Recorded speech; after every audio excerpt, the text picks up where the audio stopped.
Hi friends, Kim from Stamping Imperfection. I am playing with a really beautiful stamp set from Maker Forte today. This is one of their white rubber stamps. It is called Long Stem Roses. You can see you get a beautiful bouquet of roses and greenery, and then you get one simple long stem rose, which is really pretty. You also get three really spectacular sentiments that I'm already thinking about how I want to use those sentiments in my scrapbook. And I used two of the three sentiments here today. You'll see both of those at the end of the video, so you can stick around and check those out.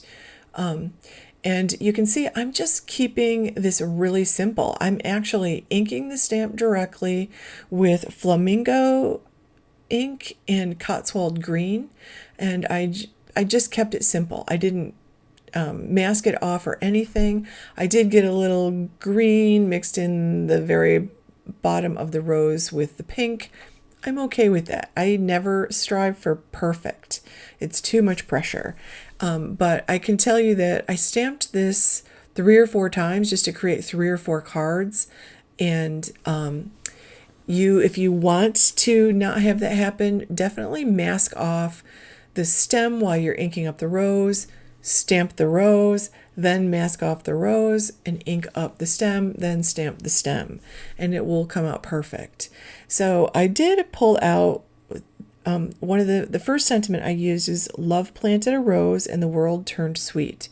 Now, do not assume that sentiment and the cutting of the rubber around the sentiment is straight, because this was just a little bit off, but you definitely want to test out the sentiment on if you're using a rubber stamp.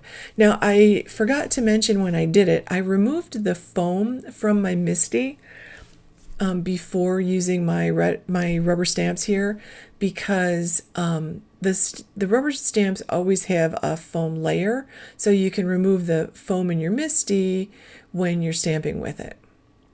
And it works beautifully. Otherwise, it'll just be like super thick. So I did like practice stamp my sentiment, and I wiggled it around until I was convinced it was straight. And there you can see, super simple card. You could leave it just like that. I have a couple little details I'm going to add.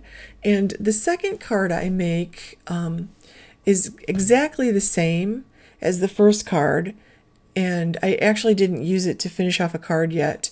But the third card, which is one of the cards you'll see at the end, I masked off the parts. And I'm using a piece of acetate here, by the way, to put that down on top and line that up where I want it on my card front, just so I don't get ink. Even if it was cleaned off, I would do that. Because, heaven forbid there's a little bit of ink. You don't want to transfer that somewhere where you don't want ink. So the third card, I decided to create a layered card, and I used a different sentiment on that. So you can see that at the end. And I would love to know whether you like the card the way I make the first one, or do you like it better with the card stock layers around it? I'd love to know what you think. So here are my or a good number of my Maker Forte stencils. The older ones were all done like 6x6, so I slid those into the pockets that you can get to go with these albums. Here are newer ones. You can see the newer ones are made larger, and they have holes to coordinate with these albums. So this is a perfect storage solution for stencils. So I pulled out one of my favorite stencils here. I've had this one a long time. At least a year, more than a year, actually, I've had this. This is a Cobblestone stencil, and I love this for backgrounds around floral images. This also makes great cobblestone paths and like flooring for your cute little critter cards or your little cards with people. And I'm using the Frappe color, and I think this color is perfect for using on backgrounds. Now, I used a very light hand for that. Isn't that pretty? You could add some splatter on top if you wanted. And you'll notice I did not do the entire thing. I just did a little bit in front in that big white space, and then a little to the side, and just that will help your eye wander around. I almost feel like that kind of gives your eyes a place to rest on the card, and it just finishes it off. And as I said, you could add black and white splatter if you wanted to.